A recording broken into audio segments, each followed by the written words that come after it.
Hi, my name is Trinity Altemeyer, and I attend Stephen F. Austin State University. I major in political science with a minor in French, and I graduate in 23. I came to Nacogdoches from the Rio Grande, and it was a culture shock in so many different ways. At first, it was language and like fashion and cowboy boot. Well, no, there's cowboy boots here, but like the extent to which cowboy boots were, in Nacogdoches was a culture shock. And then as I became to get more politically involved in everything that was going on with the university and with the city, I noticed that there were so many drivers of policy that were rooted in silencing the students and the youth voice in Nacogdoches.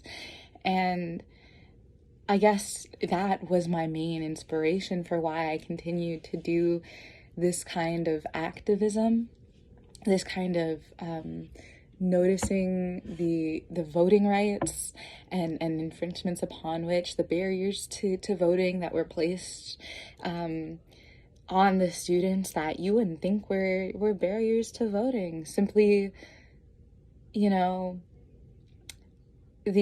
building identity in the students is another thing that I had noticed preventing the student voice from being heard. There's an incredible disconnect between where you are from and where you're attending school, and I was a victim of this as well, because coming from the Rio Grande, I thought my voice mattered more here. I grew up here, I spent my life here, and then I went to Nacogdoches and I saw all the things going on. I saw the cowboy boots, I saw the y'alls and the howdies, and I saw just like such a different vibe that I was walking into that I felt like I couldn't connect with. And so when I'm out tabling, getting students registered to vote in their new county, it's a lot of the argument to be said is like, well, don't you care about your streets? Do you like potholes? Do you, like I get them with like the little things. And I feel like there should be more of like this, like, you are a student here, you live here for 4 years, you should be registered to vote here, you're literally living here.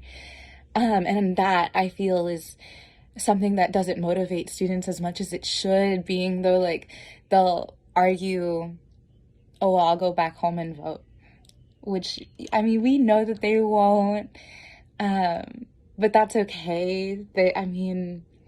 It's this lack of identity, or the disconnect in identity from where you are from and where you're moving to, and especially college being just like a semi-permanence in most people's lives, that the policy pushed to continue to silence the student voice is being facilitated by. So that's my frustration, and that's why I fight for voting rights in Texas. Thank you.